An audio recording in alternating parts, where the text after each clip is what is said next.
Στην παρουσίαση που ακολουθεί θα δούμε πώς μπορούμε να καταχωρήσουμε σημεία στη βάση δεδομένων του συστήματος Ariadne και επίσης πώς μπορούμε να χρησιμοποιήσουμε το σύστημα μετάφρασης, αυτόματης μετάφρασης.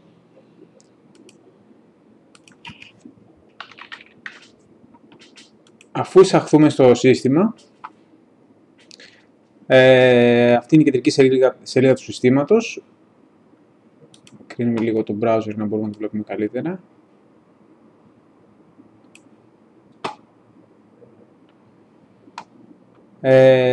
Για να εισάγουμε ένα σημείο επιλέγουμε σημείο ενδιαφέροντος εισαγωγή.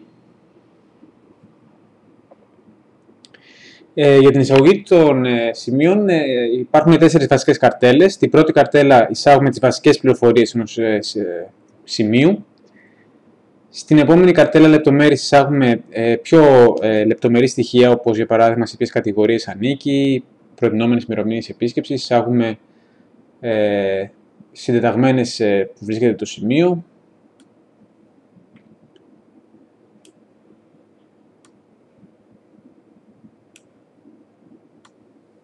Στο κάτω μέρος μπορούμε να εισάγουμε ένα βαθμό σπουδαιότητας, φωτογραφίες, κάποιο βίντεο link. Στη τρίτη καρτέλα περιγραφές μπορούμε να εισάγουμε πολύ περισσότερες και συγκεκριμένες πληροφορίες σχετικά με την ιστορία, αρχιτεκτονική, πολιτισμό, πρόγραμμα του σημείου. Και η τελευταία καρτέλα είναι η μεταφραστική μνήμη που θα αναφερθούμε σε λίγο για τη λειτουργία της.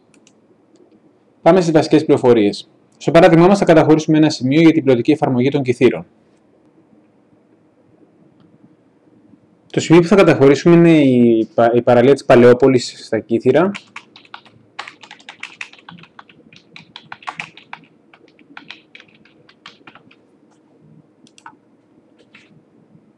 Βάζουμε μια διάρκεια επίσκεψης, μπορούμε να πούμε για παράδειγμα είναι 5 ώρες. Βαθμό σπουδαιότητας σύμφωνα με τον καταχωρητή. Και μια περιγραφή.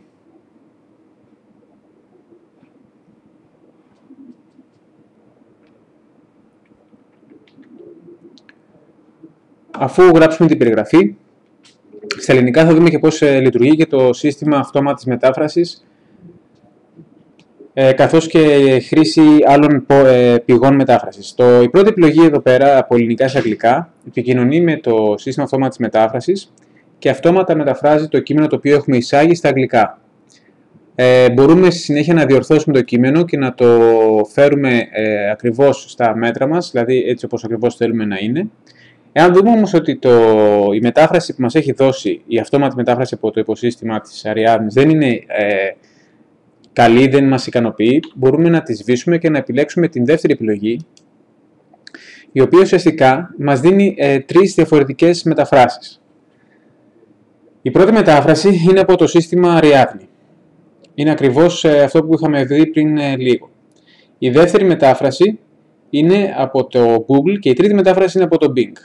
Εάν δηλαδή κάποια μετάφραση μας ικανοποιεί περισσότερο, μπορούμε να χρησιμοποιήσουμε αυτή. Στο παράδειγμα μας θα χρησιμοποιήσουμε την μετάφραση από το Google.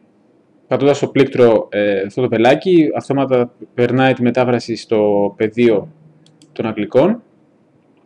Και εδώ τώρα μπορούμε να κάνουμε μία ακόμα χρήση του συστήματος, είναι η μεταφραστική μνήμη. Δηλαδή, πρόταση προς πρόταση μπορούμε να καταχωρήσουμε το κείμενο αυτό στη μεταφραστική μνήμη, έτσι ώστε αν στο μέλλον ζητήσουμε μετάφραση της πρότασης, για παράδειγμα βρίσκεται στα δυτικά του νησιού κοντά στην Παλαιόπολη με πολύ εύκολη πρόσβαση, αυτόματα το σύστημα να βρει στην βάση τη συγκεκριμένη μετάφραση και να την φέρει και να την τοποθετήσει στο νέο κείμενο που θέλουμε να μεταφράσουμε. Θα δώσουμε τώρα εμείς την ονομασία εδώ στα αγγλικά. Παλαιόπολη Beach. Και πάμε να συμπληρώσουμε και τα υπόλοιπα κείμενα. Πάμε να συμπληρώσουμε λεπτομέρειες το σημείο. Καταρχήν μιλάμε για μια παραλία. Μπορούμε να βάλουμε όσες κατηγορίες θέλουμε. Γιατί ένα σημείο μπορεί να μην ανήκει σε μια κατηγορία, μπορεί να είναι για παράδειγμα και παραλία, αλλά είναι και πάρκο για παράδειγμα, να έχει δίπλα ένα πάρκο. Οι μέρες επίσκεψης θα βάλουμε όλες τις ημέρες, που μια παραλία είναι ανοιχτή πάντοτε. Προτινόμενες ημερομηνίες επίσκεψης θα βάλουμε καλοκαίρι. Αυτά είναι πολύ σημαντικά γιατί αργότερα όταν ο χρήστης στο front-end, στους χάρτες, δίνει κάποιες επιλογές, δηλαδή πότε θα βρίσκεται κτλ. Το σύστημα, ανάλογα με τις πληροφορίες που έχουμε εισάγει στο κάθε σημείο, θα του προτείνει τα σημεία τα οποία πρέπει. Περίοδος επίσκεψης είναι όλο το χρόνο, αλλά εμείς θα βάλουμε περίοδος διακοπών καλοκαιριού, γιατί συνήθως μια παραλία είναι καλύτερα να την επισκεπτόμαστε το καλοκαίρι. Ώρες επίσκεψης μπορούμε να βάλουμε ότι 5 ώρες είναι αρκετές. Ώρες λειτουργίας δεν χρειάζεται να βάλουμε, εμείς όμως θα βάλουμε ενδεικτικά, γιατί θα μας βοηθάνε στο το σύστημα στο να βγάλει καλύτερες προτινόμενες διαδρομές. Και το σημαντικότερο, ένα από τα πιο σημαντικά στη σημεία καταχώρησης ενός σημείου είναι οι ακριβείς συντεταγμένες του σημείου. Τις συντεταγμένες μπορούμε να τις περάσουμε με διάφορους τρόπους, είτε μετακινώντας το PIN, είτε βάζοντας εμείς τις συντεταγμένες αν τις ξέρουμε. Για το συγκεκριμένο σημείο ξέρουμε τις συντεταγμένες.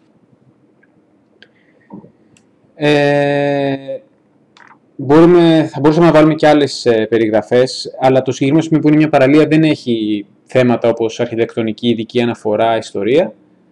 Οπότε τα αφήνουμε κενά για το συγκεκριμένο σημείο. Το τελευταίο tab που είπαμε ότι θα αναφερθούμε είναι η μεταφραστική μνήμη. Εδώ μπορούμε, εάν κάνουμε ένα κείμενο που το μεταφράσουμε και κάποια πρόταση δεν μας ικανοποιεί, αν και γίνεται πάντα αναζήτηση στη μεταφραστική μνήμη, μπορούμε να κάνουμε και αναζήτηση στη μεταφραστική μνήμη μιας συγκεκριμένης φράσης. Αυτό είναι, δηλαδή αν θέλουμε να μεταφράσουμε μια πρόταση και θέλουμε να δούμε αν έχει ήδη καταχωρηθεί στη μεταφραστική μνήμη, αν υπάρχει ήδη μια πρόταση μετάφρασης, γράφουμε εδώ ότι η πρότασή μας στα ελληνικά και το σύστημα, αν τη βρει, μας επιστρέφει προτινόμενες μεταφράσεις στα αγγλικά.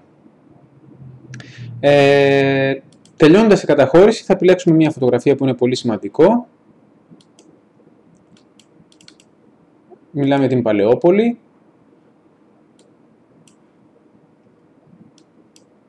Και πατάμε καταχώρηση.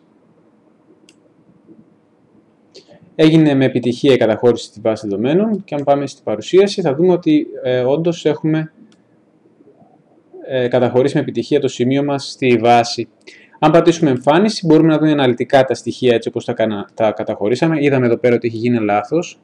Υπάρχει εδώ ένα ερωτηματικό, οπότε μπορούμε και να το διορθώσουμε. Και τώρα μπορούμε να κάνουμε προσθήκη και άλλων φωτογραφιών. Μπορούμε να βάλουμε κάποιο link βίντεο, για παράδειγμα στο YouTube. Εδώ απλά γράφουμε τη διεύθυνση στο YouTube. Και αν έχουμε νέες πληροφορίες μπορούμε να συμπληρώσουμε στο σημείο μας. Θα πατήσω τώρα καταχώρηση γιατί κάναμε μια διόρθωση. Το ερωτηματικό με το α. Και με αυτόν τον τρόπο μπορούμε και εισάγουμε τα σημεία μας αναλυτικά στο σύστημα. Το σύστημα στο σύστημα έχουν ήδη περαστεί πολλές κατηγορίες σημείων, οι οποίες έχουν προκύψει από την οντολογία. Εάν χρειαστεί να προσθέσουμε κάποιες κατηγορίες σημείων, πηγαίνουμε στις κατηγορίες σημείων και πατάμε το πλήκτρο αυτό, με το πρόσημο, με το συν. Επειδή το πατήσαμε έχοντας επιλέξει την υποκατηγορία τουριστικό ενδιαφέρον, εάν βάλουμε μια νέα εγγραφή θα μπει κάτω από το τουριστικό ενδιαφέρον. Μπορούμε να επεξεργαστούμε κάποια καταχώρηση στις κατηγορίες μας, κατηγορίες σημείων και φυσικά μπορούμε και να διαγράψουμε κάποια κατηγορία εάν πιστεύουμε ότι δεν χρειάζεται πλέον στο σύστημα. Αντίστοιχα μπορούμε να εισάγουμε εγγραφές και στις άλλες ενότητες. Για παράδειγμα εδώ στα γεγονότα δεν είναι σωστές αυτές οι καταχωρήσεις, οπότε με την ευκαιρία μπορούμε και να τις διορθώσουμε. Γεγονότα μπορούμε να βάλουμε πανηγύρι τον 15 Αύγουστο.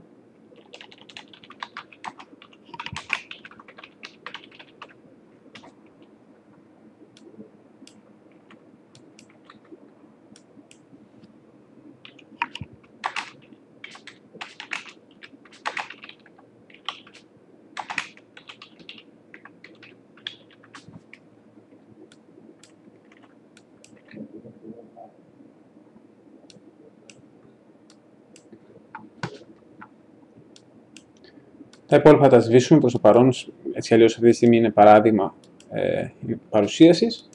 Αντίστοιχα μπορούμε να βάλουμε ημερομηνίες επίσκεψης. Μια σημαντική πληροφορία που δεν αναφερθήκαμε είναι ότι όποτε σε κάθε σημείο υπάρχει το πλήκτρο μετάφραση, το οποίο μας ανοίγει ένα pop-up, στο οποίο εάν γράψουμε κάτι,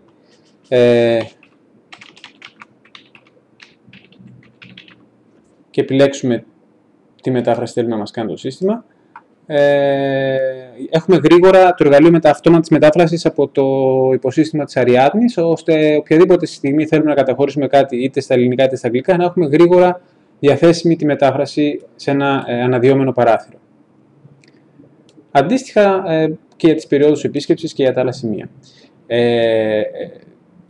Άξια αναφοράς είναι το σημείο, ο πίνακας στον οποίο καταχωρούνται τα σημεία, που είναι ένας δυναμικός πίνακας στον οποίο μπορούμε να εισάγουμε φίλτρα, να κάνουμε δηλαδή, αν είναι πλέον πολλά τα σημεία, μπορούμε να μειώσουμε τις εγγραφές που εμφανίζονται, μπορούμε να τις ομαδοποιήσουμε, για παράδειγμα με το βαθμό σπουδαιότητας. Τώρα έχουμε μόνο ένα παράδειγμα, μόνο μια εγγραφή στο παράδειγμά μας, οπότε δεν είναι πολύ καλό, αλλά εάν είχαμε για παράδειγμα πολλά σημεία με βαθμού σπουδαιότητας 5, 6, 7, 8, 9, 10, πηγαίνοντας στο πεδίο βαθμό σπουδαιότητας στο επάνω σημείο, θα βλέπαμε όλα τα πεδία ομαδοποιημένα ανά βαθμό σπουδαιότητας και αντίστοιχα ανά όνομα, περιγραφή κτλ. Επίσης, ο πίνακας αυτός βοηθάει την αλλαγή της ταξινόμησης των σημείων ανάλογα με το πεδίο που κάνουμε κλικ. Εντάξει, τώρα στο παράδειγμα μας, επειδή έχει μόνο μία εγγραφή, δεν είναι αυτό εφικτό.